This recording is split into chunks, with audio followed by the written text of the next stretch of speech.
All right, welcome to CDM ECS 12 Media Computation. Today we're going to be talking about interaction. Be lots of code today. There'll be examples to follow along. Hopefully we'll have a little fun. This image here is from Steve Swink's Game Feel book, and it is sort of an abbreviated version of the human-computer interaction cycle. We'll be going a little deeper in this class. Like something I really love talking about in classes like this is game feel. And what that means, how we achieve that. That also bodes well for interaction in general and animation. It has a lot of crossovers. So here you can see that we begin with the player and the sensory input a player takes looking at a screen, feeling the haptic device, listening to the sound waves propagated through the air into your the small ears in your cochlear organ, transmitted into your brain as signals, interpreted as sound. Then the brain part. You think, you understand, you make decisions, and then eventually you want to have your body do something, like interact with a controller or click a mouse or make a swipe motion. So your brain sends electrical impulses to your neuromuscular system, which then presses buttons. You speak, you move.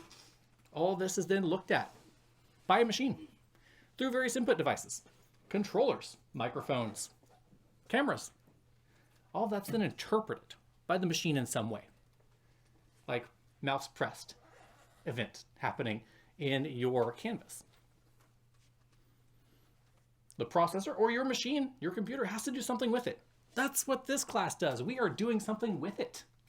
We are handling computationally interactions, reactions, animations, visual, sound. All that is in the domain of the processor, all for the effect of changing something on the surface level, such as screen, outputting sounds onto a speaker, etc. All for forwarding the cycle, where then it's interpreted by the human and over again. So this is a classic computer science and now a game feel way of seeing this interaction that we have with our machines that someone who looks at your sketch will have with your sketch. Interaction. We're going to cover some controller input today, some processor stuff today. All right. So interaction is making your program respond to users and other events. You can also respond to incoming data from somewhere on the network. You could get like you could use like the Blue Sky plugin or something for P5JS and have it actually interact with your incoming message feed. Things like that. But also the standard mouse keyboard interfaces. Now this is where processing really shines. The entire way processing is designed and the things it hides from you versus the things it provides for you are all built around this interaction and sort of like graphics update task. So basic event programming is at the heart of what's happening here. Now an event in this case is something that happens, something that can be turned into a discretized thing, like mouse pressed, like keyboard press, mouse movement, mouse drag, double click. And by having these events be these discretized things that you can respond to, this helps with program organization. Instead of having like this big for loop that sits there that you have to write, that waits for things to come in, you're like looking at a particular memory address, waiting for a bit to flip. Processing provides that for you. You have something nice and clean to work with, something that's useful, something you don't have to have a master's in computer science to handle. And it kind of looks like this. User input occurs, program responds to it.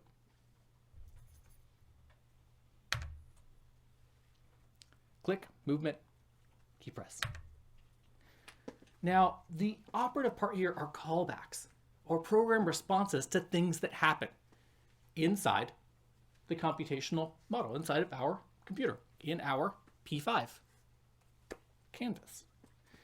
They're associated with an event. They respond to input, update state. They perform actions.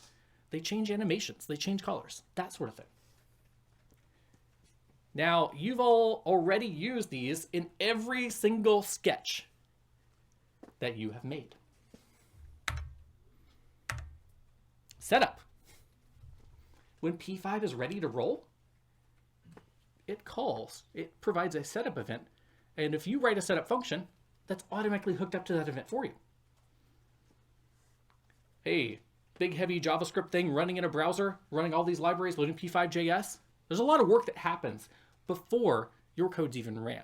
So all that work that needs to be set up is done for you. The initialization process before setup can even be called is done for you. So the JavaScript interpreter has to look at the entire P5.js library, understand what's in there, to know what functions you have available, to know what caller is, to know what rect is. All that has to be processed ahead of time before your code can even make sense to run. Setup is called when that process is complete. This is your first entry point. Setup event happens, your setup function is called. So events are actually pretty easy to work with. You just kind of have to know the magic word. Draw is one. And this is the graphics update. This is your refresh. This is the thing that's called by default 60 times a second, right? Like we've talked about several times. But you didn't define draw, right? Draw was something like that you didn't have to like establish. You didn't have to hook draw up to anything automatically for it to do its job. It's hooked up for you as an event by P5. We also have mouse pressed. Did you know you can save the current thing that's drawn on your canvas? You can with this save command. So if you have save in mouse, please do not put this in draw, because you don't want a dialog box asking you to save an image happening 60 times a second. That'd be bad news. It'd be no fun at all for you. But if you have it in mouse pressed, you can click and save an image. It'll save whatever's in your canvas as a JPEG, as a PNG. You can put whatever extension there you want. That corresponds to well-known image files. P5 handles a lot of them.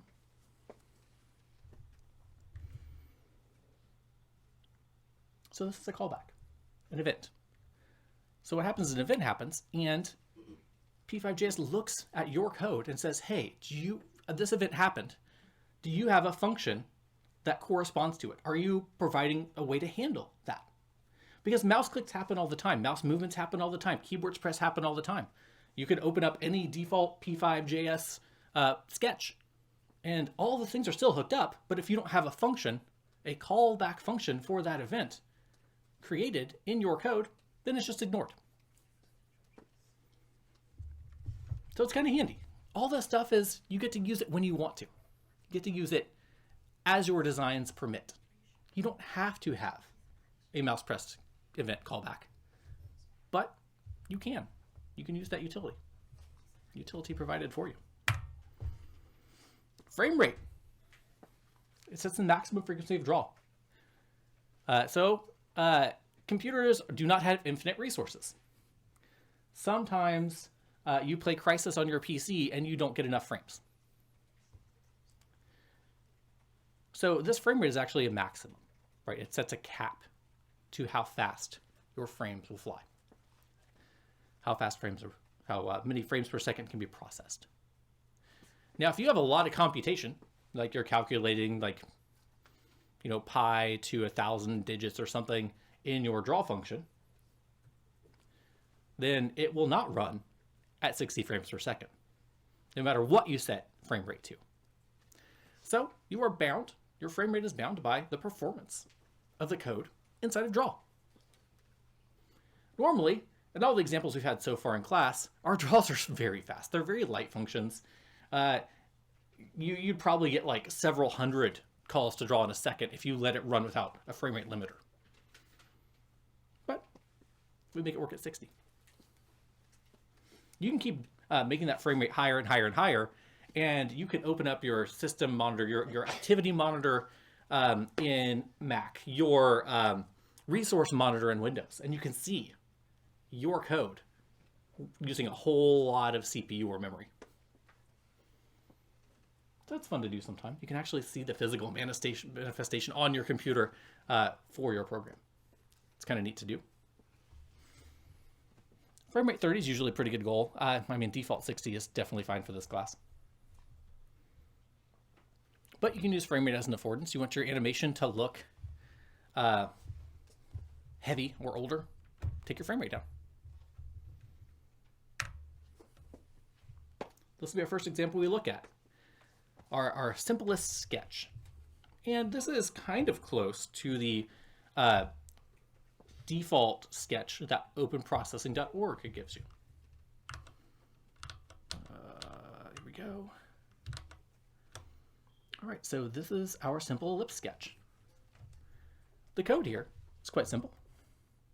Creating canvas, setting the background orange. In our draw function, we're setting ellipse mode to center. We're setting the fill to aqua.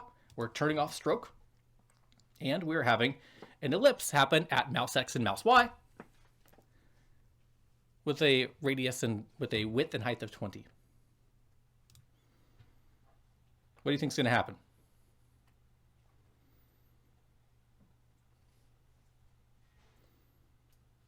Yeah. There's going to be an ellipse that follows your mouse, in aqua ellipse. Yeah, that's close. One detail's missing. You got 90% of it.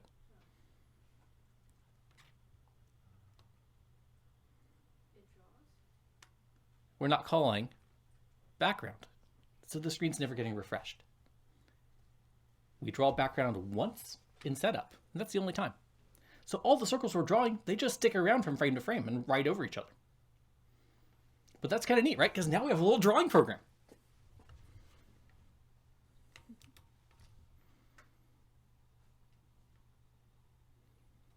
Let's see. A little bug with like some wings, right? Little butterfly thing. So you can have some fun with this. It doesn't stop, right? Wherever my mouse goes, we're drawing a circle.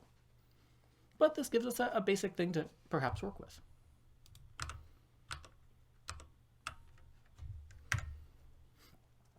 So what are the shortcomings to this? If we want to make like a drawing program for something fun, like what doesn't this do? It's super basic, yes. It doesn't erase, or nor does it account for even if you want to actually apply the paint to the canvas. You can't it doesn't have mouse press where you click to draw and then let go and stop. Right? We don't have control over whether we draw or not. We never can wipe the slate clean. What else? What else do you have in drawing programs that this doesn't have? Yeah? Control over line weight based off pressure. Yeah, control over line weight based off pressure. That would be neat. I think you can. I don't know if there's a digital pin API for P5. I imagine there's a third-party one that works. But there is basic touch functionality built in. So perhaps there is a pressure-sensitive touch that could make the line width bigger. And that's kind of neat, right? That makes digitally drawing on tablets much more fun. What else? Color changing, right? Basic thing. We are stuck with orange and aqua. It may not be useful for every artistic endeavor, right? Can't stop and start drawing. We can't make continuous lines, right? This actually runs at a really high frame rate on this machine. But if we run it and move the mouse very quickly, you'll see that we're just drawing wherever the mouse is, and the mouse moves more than the width and height of the radius of the ellipse in a frame. It's not continuous. Can't change brushes, can't erase or clear. All right, but we can do connected lines. So here are two more built-in variables provided by P5JS for you to use, called pmousex and pmousey. They are the previous location of the mouse on the last frame. So it just records the location of the mouse in the previous frame and makes it available in the current frame. And you still have mouse X and mouse Y for the current locations, but you also have pmouse and pmouse X and pmouse Y at your fingertips as well. So opening up line sketch. Right, so now we have some code here. We're using line. So we are connecting pmouse X, pmouse Y as the starting point with mouse X and mouse Y at the end point. Right, so now we're using the previous frame's information to draw the current frame. Do you think this is what do you think this is going to do for us?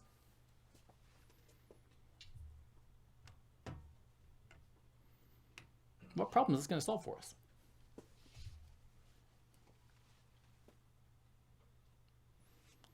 You were in the back first. Yeah. The line will be connecting no matter how fast your mouse moves.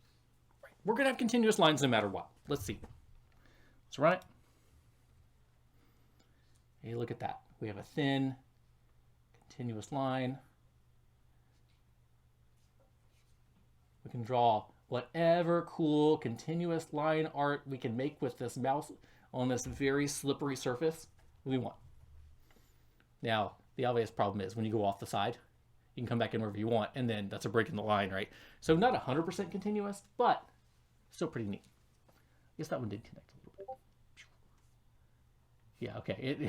It does connect the last coordinate that it's seen on the canvas with the next one. So I guess it kind of, no, okay, there we go. We did a non-continuous one finally. Unless it's right on the edge. It's very hard for me to see on the screen. Right? So, one other thing I want to point out is someone in class actually taught me a thing the other day, that this format works inside of Color. So you can use the hexadecimal web format, you know, hashtag 3 bytes of value. So each one of these are 256 by 256, or 0 to 255, 0 to 255, 0 to 255, expressed in hexadecimal, which is a base 16 counting system where the numbers go from 0 to F as opposed to 0 to 9. So we are having the first two are the red component, then the green component, then the blue component. Just in different format. But it's pretty easy to find the hexadecimal values, the web color values here. And if you left out the pound sign or the hashtag, it wouldn't be able to interpret that value. So the hashtag is part of this. So same thing for fill and stroke, background and stroke, just using a slightly different color palette.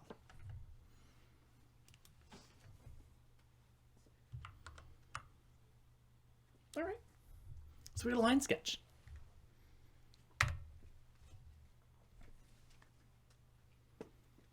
P mouse X, P mouse Y, mouse X, mouse Y. You now have yet another tool in your toolbox.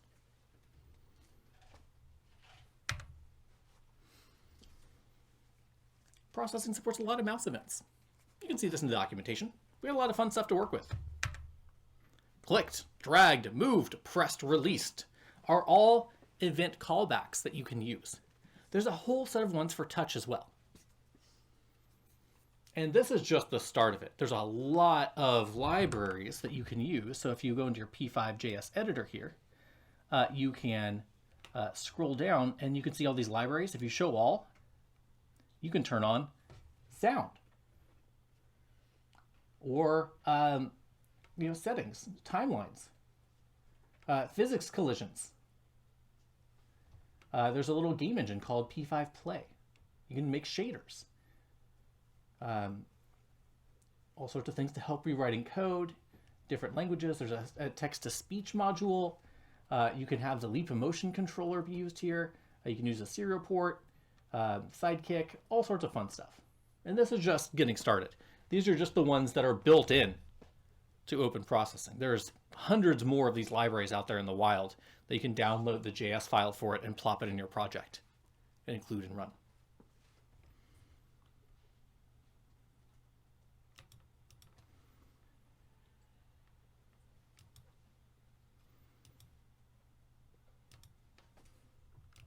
All right. So we got a lot of stuff here. A lot of stuff to work with.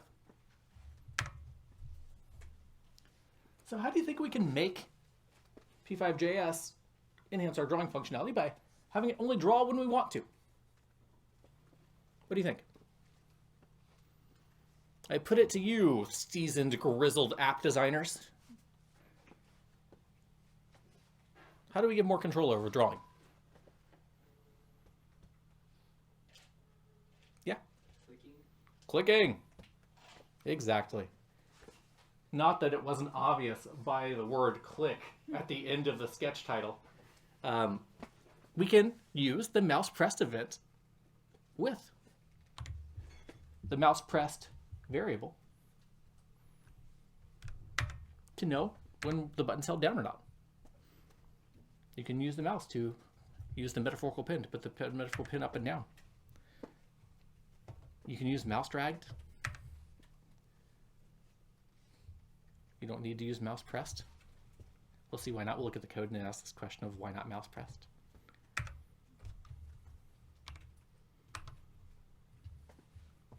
Oops. I didn't actually need to do that. Let's get back here.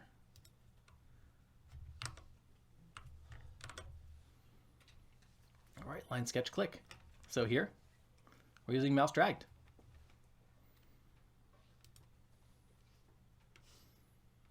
Right, so it's running. I have a mouse going over it. It's not doing anything. Right, but when I click, now the line's happening. So now we can do things like disconnected lines.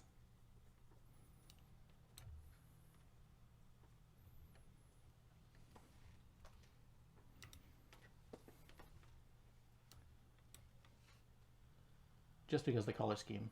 Oh gosh, can I do it? This mouse being so slidey, I'm not sure. No. I think Ganon didn't maybe treat that Triforce very well.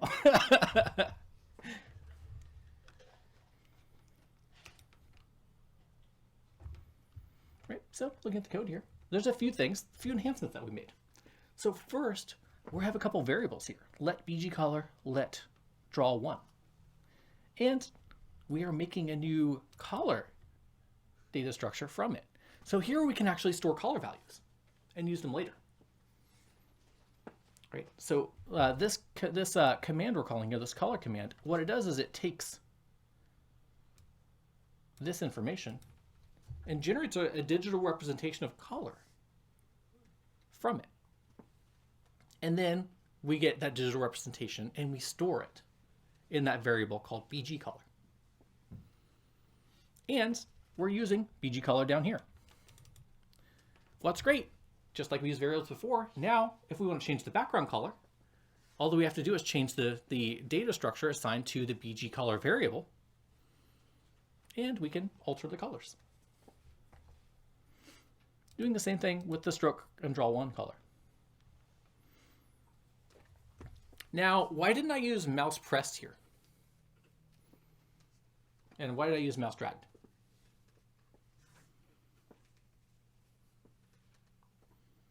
I'll let some other people think about it too.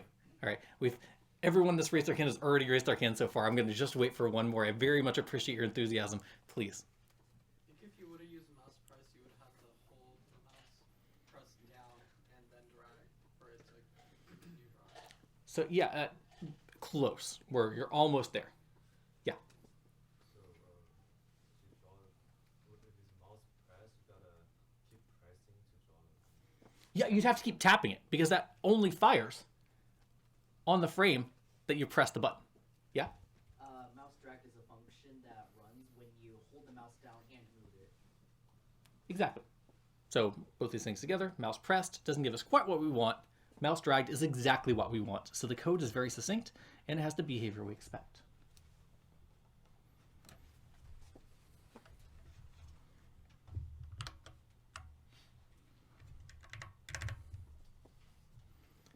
We have keyboard methods as well. Key pressed, key released, key typed. And then we have variables.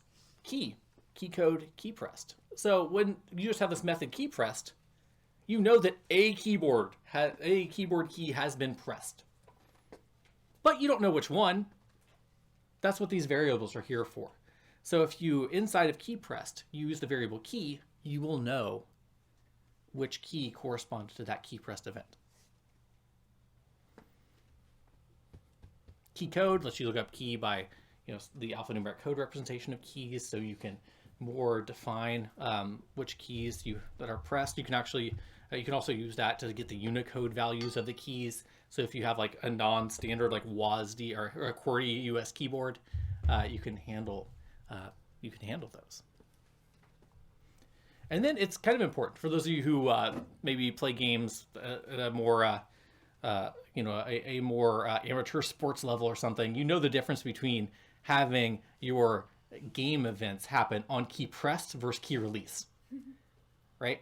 So in key pressed, you just have that fraction of a second faster response time than if you have to press it, hold it down, then release it before, you loose the arrow, or you click and play Osu. Can you imagine how bad Osu would be with on release? It'd be bad news.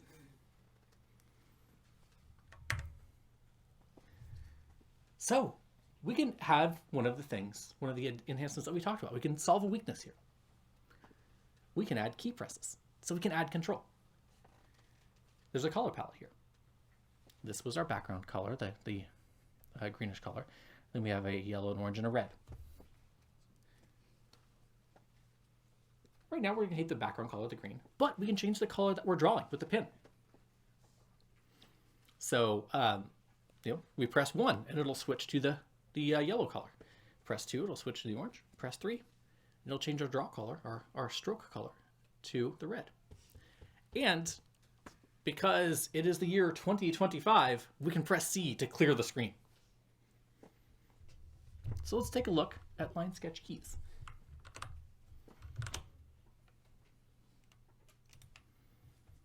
All right, so we have our variables at the top. So we have more colors that we want to work with. We're setting background color, draw 1, draw 2, draw 3 here. We're setting our stroke width to 10, a slightly larger line. Creating a canvas, setting the background color, setting the default stroke, setting the default stroke weight. But inside of our mouse drag function, we're drawing stroke with a stroke weight, or setting stroke weight to stroke W, and we are drawing a line. But the important part here is we have this key pressed. So here's where we're actually using our conditionals in a more robust way, right? So if key double equals C, the string C, we're calling background. We're doing a refresh. Wiping the screen with background color. But if the key was not C, we check the next condition. So then we check to see if the key pressed was 1.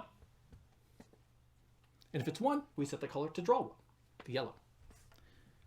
If that was not the case, then we'll check to see if the key was 2. If it was, set the color to draw 2, which is the orange.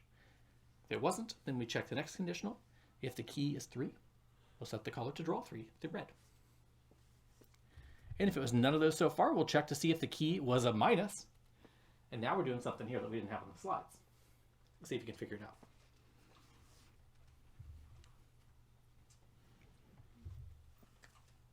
And finally, there's a last condition here. If the key pressed was equal key, then we run this last bit of code. So let's take a look at this. Let's open it up a little bit. So not drawing, not drawing, not drawing. Now I'm going to click. We got a slightly bigger line. I'm going to press 2. Drawing orange. Press 3. Drawing red. Press C. Clearing it all. Look at this. It's basically Photoshop now, right? All with our own code. Now what's great is you can just hold down the button and drag, and you can start changing the colors while you're making the line. It's kind of fun. Like going slow.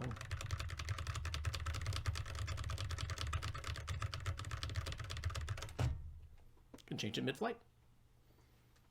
Now, if I press minus or the hyphen or the dash or the equal sign, something else will happen.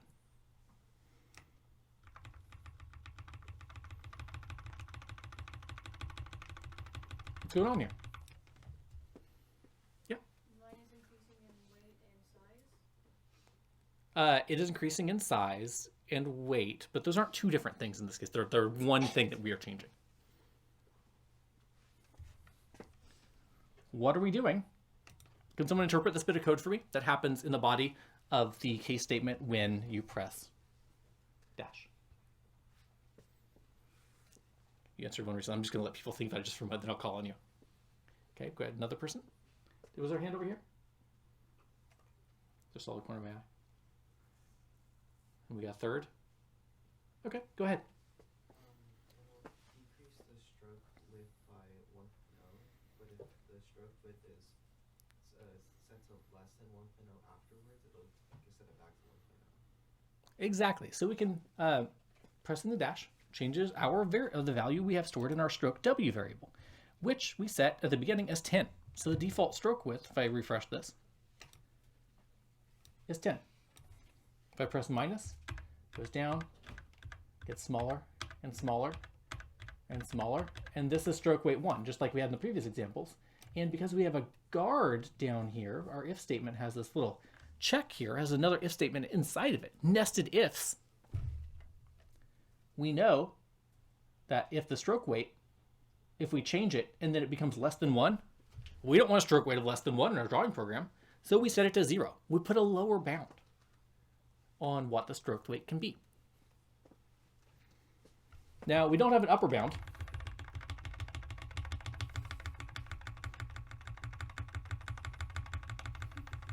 We can just make it huge and huge and huge forever until we hit some like maximum stroke weight value.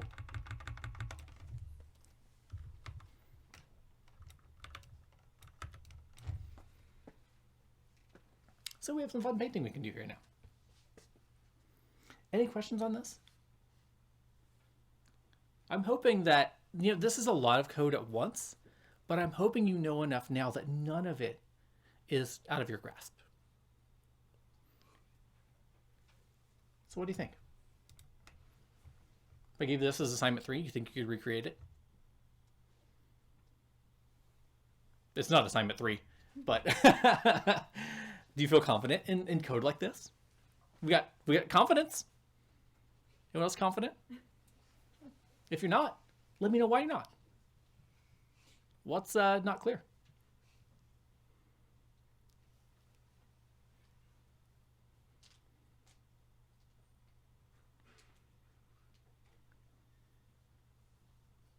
What do you think?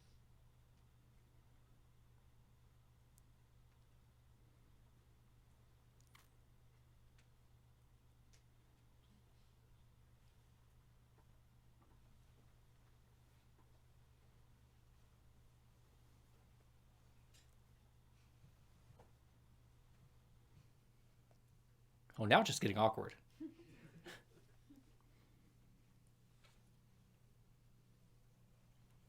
Have you given enough time to assess your confidence? Are there more hands that should be going up?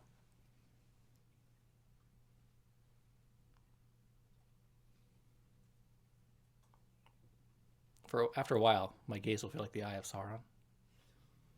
So we go through here.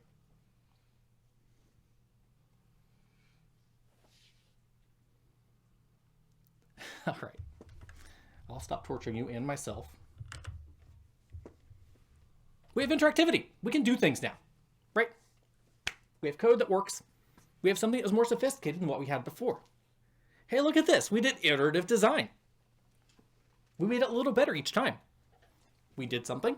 We analyzed it. We thought about how it could be better, what things we would add to it, and we did it. But we have lots of other types of events. We've talked about mouse and keyboard. We've talked about this a little bit, but you can use like an old school Kinect you could hook this up to and get your skeleton from it and put that to the screen. You can just have your webcam running, and we'll have an example of that later in class. You can have environmental sensors. You could hook to a weather station, perhaps. You can hook to any sort of sensors on a Raspberry Pi, like a depth sensor, a sonic ranger, any sort of vibration sensors, all sorts of fun stuff.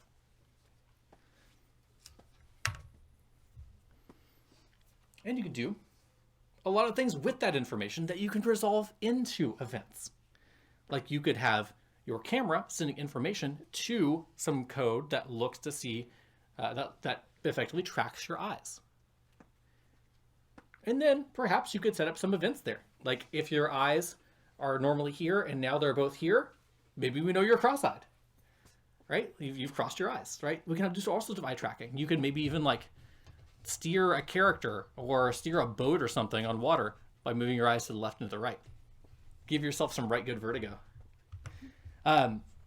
You could do, mouse clicking with other events. Like you could have use the Kinect, because the Kinect it does skeletal tracking, but it also does sound. What you could do is have it listen for a sharp noise, and it could track your hand. So you could move the mouse pointer in correspondence to the location of your hand, and like snap for a click. Or you could have all sorts of other things happen. You could change color. Have the height of your hands, the average height of both your hands together. You could raise and lower the intensity of a color. You could do like some performative art. Pretty simply. With the basic code that we have here so far. All right.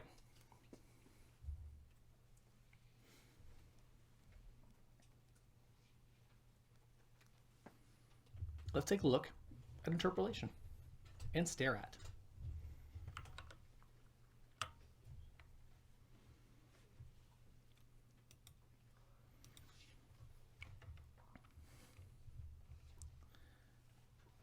All right, so we have a bit of code here. I'm going to run it. And then I'm going to want you to break into some small groups and discuss it. I want to know what your group thinks, how you analyze this code.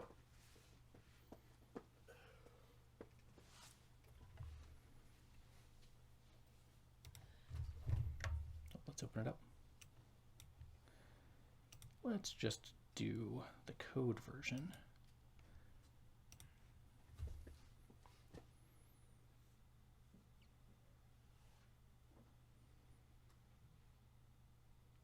So the code that performs a simple animation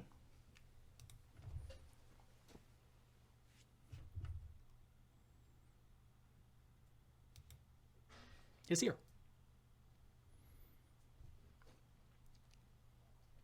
So now I want you to find 4 groups of 5. And I want you to go through this code and try to understand it. Now, can I trust you all in making groups of 5, or do we need to count off? Right, then we'll go through each group and have a quick response. All right, make your groups. Go. Yeah. Yeah, well, they should be able to see the code. Yep, there's a whole bunch of code here. Whole bunch of code. There's plenty of laptops out, plenty of phones. They have access. I'll give you 5 minutes at first, then we'll see where you're at. All right, does anyone need help finding a group?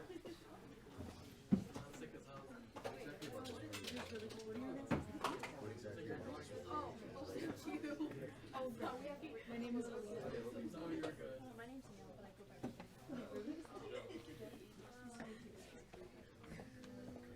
So, I don't know, starting at the top, it looks like it just has parameters for how long the animation will run. So instead of just going on infinitely, Feel free to join. I don't know what lead curve. Yeah, they were not grouped. They were not grouped yet.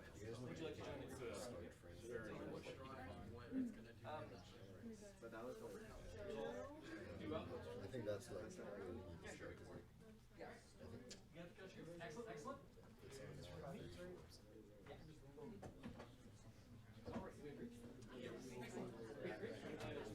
You're just saying that when the ball gets closer.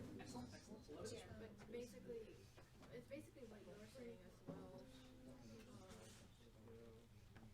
I'm not sure I know what interpolation means.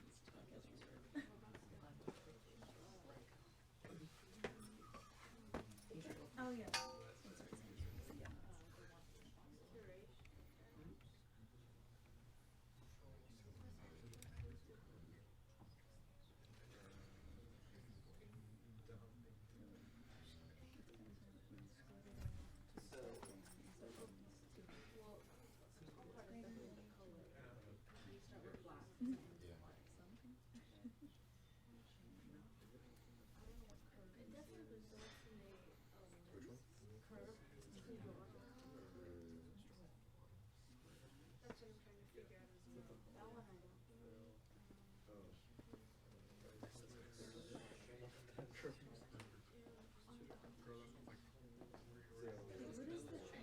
Let's look at it again.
You either have a question about the code, you can explain something that's going on, or show me a place where it's unclear.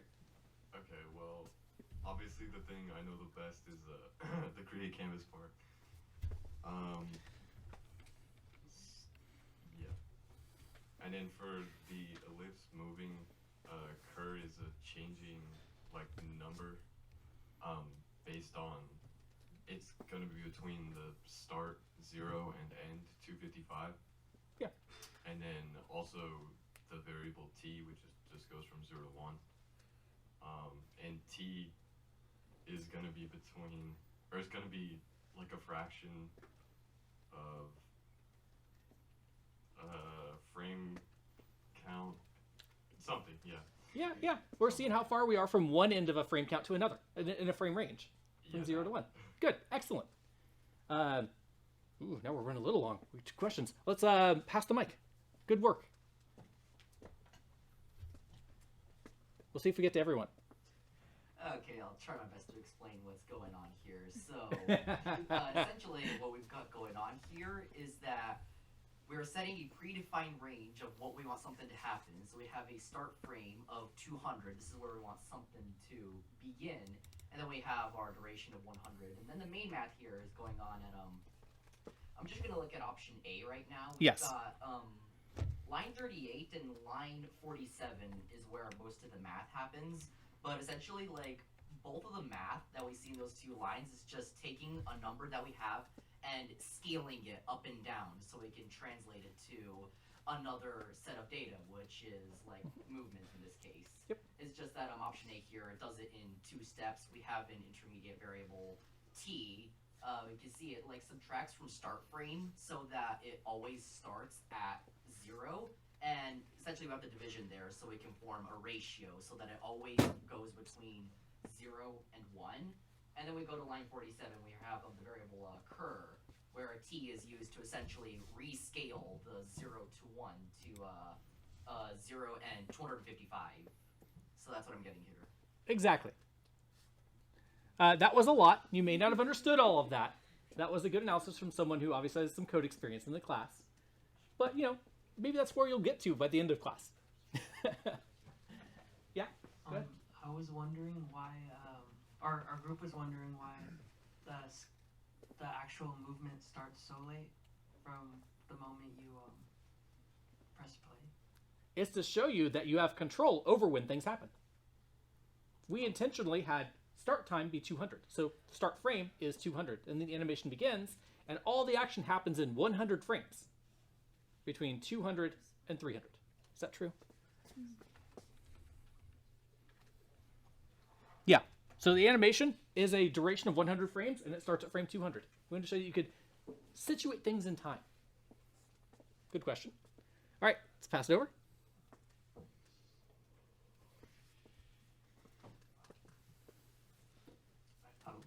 Hello.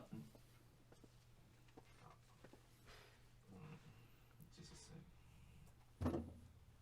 Our group question is on line 47. Yep. 47. Scrolling. Right here. We were just a little confused about how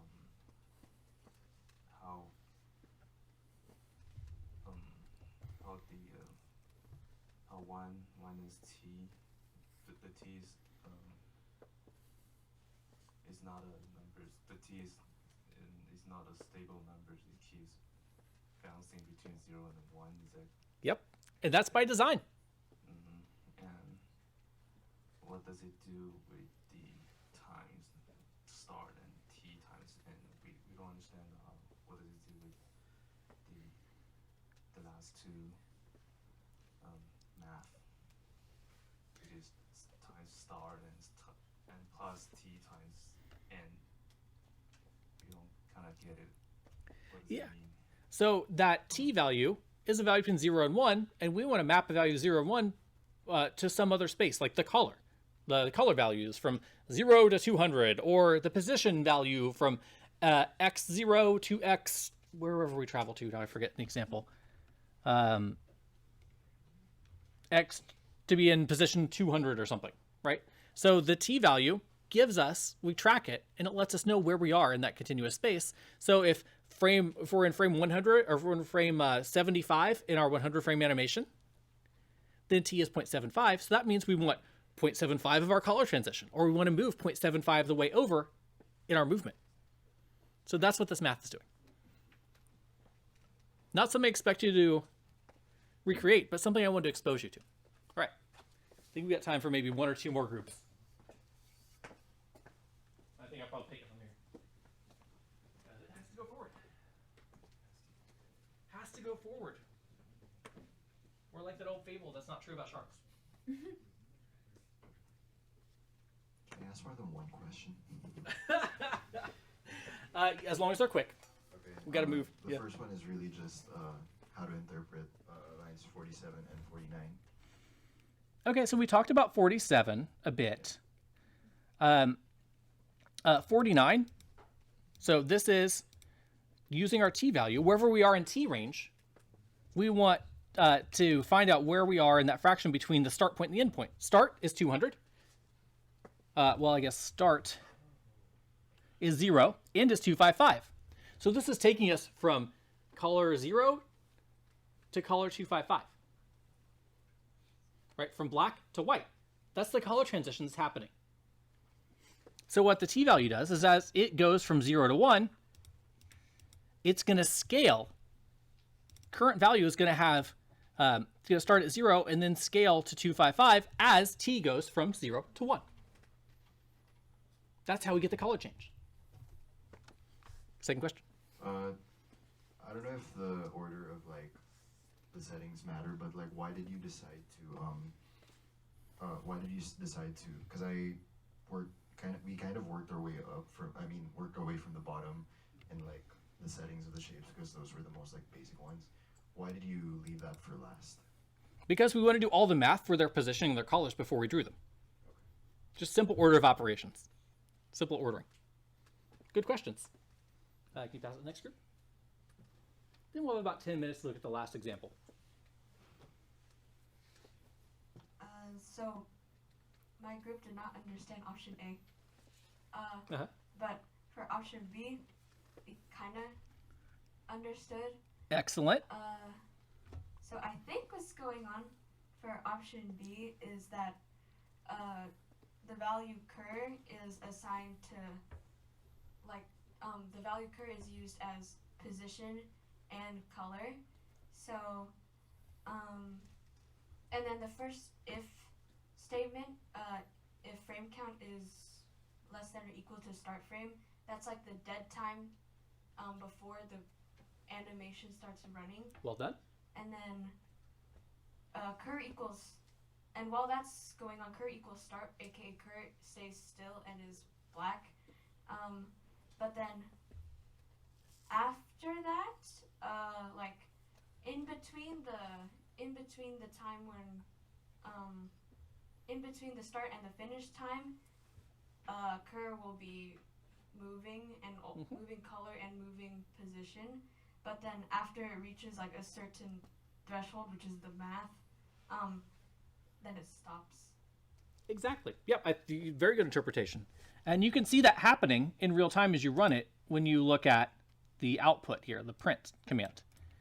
You can see the value of t is the first number, and the color value, the 0 to 255 value, is being printed out on the right.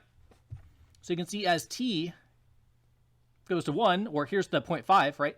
You can see the output, the resultant value is 127.5, which is half of 255, where we're going to. So you see the ratio of t to 0 to 255 is kept throughout all this. So if you had the code that just, if you had like, instead of using time to modify t, if you did like the height, the position of the mouse compared to screen height to get a value of 0 to 1, you could change the animation in that color just by giving t the value of the mouse height. So you can control it with any parameters you want. We just use frame rate.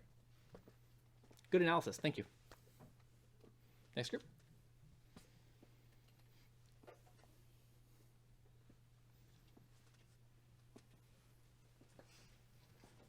And then we'll go down to bottom row here. Okay, well, the two things we were prepared to explain have already been asked and explicitly explained by you. But, Oh. Then you can just state them. That's fine. The two things were why it spends about 200 frames before it does anything, and why the color changes right after, or as it starts to move. Well, good. Now I hope you all like understand it now, since we explained it a little bit.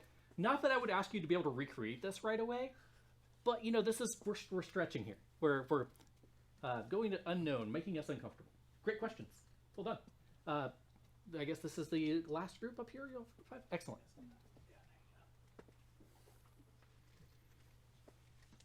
I think it was already asked about a little bit, but I was confused about line 49. Yeah. The print T plus quotations plus cur. I just don't really know what that one does. I forked it and took it out of the code and it didn't change anything, so I'm not sure what purpose it serves. It is, when I showed you the values that were printed out down here in the console, that's what's making those values. Oh. Yeah, so it's printing whatever value is in T, adding a space to it, then adding onto that string the value of what's in cur. Purely diagnostic for your own information and enjoyment. I do The emphasis on the enjoyment, right? Thank you. Great questions, everyone. Let's get back to this. Check, check, test. Great. Okay. We're good to go. All right, good. Excellent. Excellent work. Hopefully you like learned a little bit by going through this analysis. Let's get back to this because that's our last slide that we're on. So our last example corresponding with it is stare at. Lots of code, right? Something about LIX, RIY, current values, right eye, left eye stuff, a shift, some base colors, some color inks. We're even loading an image. We have a fairly complicated draw function here. We're using mouse pressed, doing something with base color. I actually need to make this a little smaller. Let's go ahead and run this and see what we have.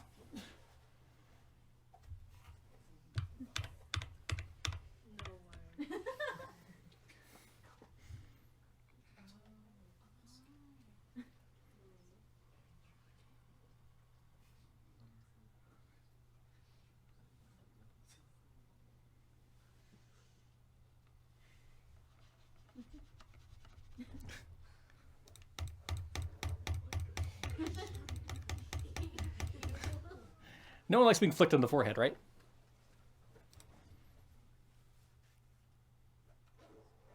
So, there's code for hiding the mouse. So notice the mouse cursor isn't being shown. Right here is no cursor. Just turning off the mouse cursor. You can still move it around. There's still position information. It's just not shown. We're loading an image.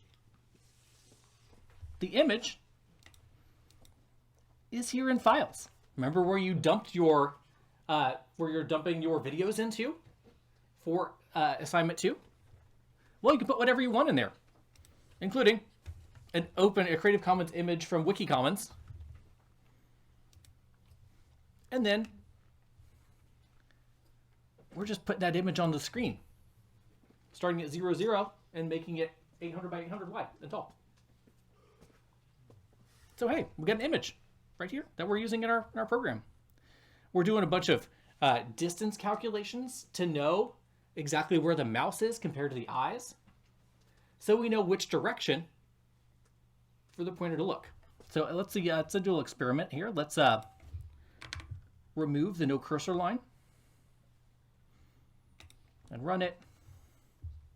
Make it a little smaller because my screen size isn't super big. And now you can see the cursor, right? It's looking right at the mouse.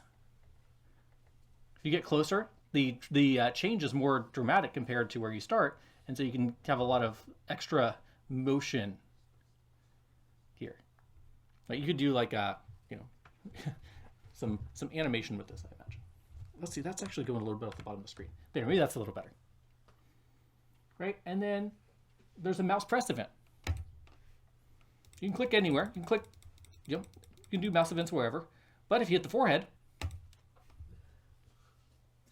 the pupil color changes. So here what we're doing is procedural eye color and eye positioning generation, or procedural control, with a super complicated model of emotions.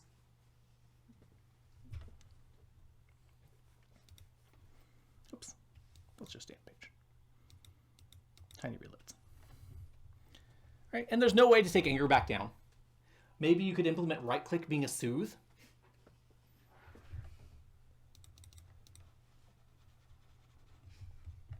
It's just kind of fun to play with. You can play with it on your own, right? You can load it on your screen. It's just kind of fun to watch the eyes go and the mouse move. A little bit of fun animation. All right. What questions do you have about this? Are you curious about how any of this is pulled off in code? We got just a small number of minutes here to explore this example. I'm also happy to field questions on assignment 2. Yes. How do the eyes stay within that little bubble? Because we have a maximum shift from their initial value of 10 pixels. We constrain it with conditional statements. Which is, okay, we're getting the distance. Here's our shift ratio. Where did I keep the mouse press? There's our distance from the eye center to the mouse.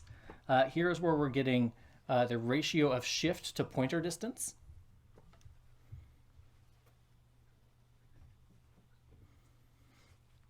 So the basically the amount that the eye can move is based on the size of the screen, because you can't get mouse values that are off the canvas.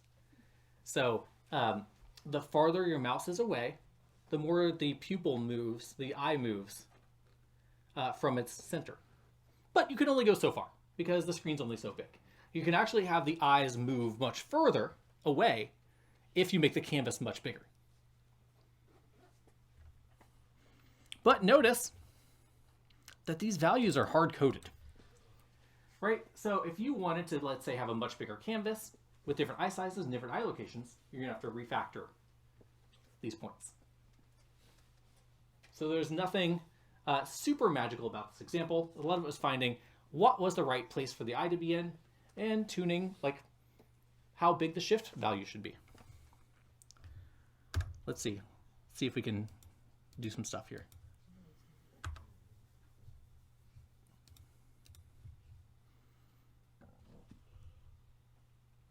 What did I do? I didn't You do added it. a 0 on line 4. Oh, did I? That must have been an accident. I4? Oh, there we are. Got it. Thank you. Yep. Good eye. Good joke.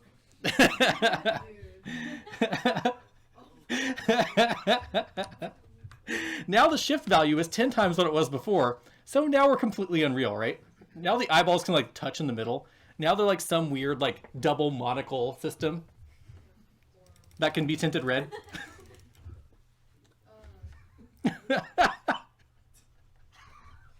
Okay, that's a little gruesome. Right, so just playing around with examples like this, you can get a feel for what the variables do, what the design space is like, how to make your own ideas and animations. So as we're wrapping up today, I just wanted to give you some more tools, some more information, see some more sophisticated code to help you along your journey to your assignment 2 to make your own animations, right? You may not understand 90% of the last 2 examples I showed you today, but you should pretty much understand like 100% of the first few examples. And now, since you have that comfortable base, a base you did not have 3 weeks ago, now you can start building on that and start moving towards some more complicated things. Now you have a little better idea of what goalposts are and how to do some more interesting, complicated animations, movement, and interactions. So hopefully we've done 2 things today. 1, confirm that your toolkit is growing. What you know is growing, that you are better at this than you were last week. And 2, you have a better sense of the horizon. So you can see what's out there that you can potentially move towards. All right. I will send out information about office hours. I will have some office hours tomorrow. I will have some office hours on Sunday night because I imagine that'll be a popular time. and I will send those out to you. We'll get those going. We'll get Lab 3 ready to go. Assignment 1 has been graded. The grading sheet has been sent to me by Adam. I will review those, and I will, if there are not major revisions to be made, I'll get those to you as soon as possible. I'm really hoping like tonight or tomorrow morning. Right. Overall, the grades look pretty good, though. You all did pretty good work. All right. Thank you all. Have a great weekend. I will see some of you tomorrow, some of you Sunday, and some of you Monday.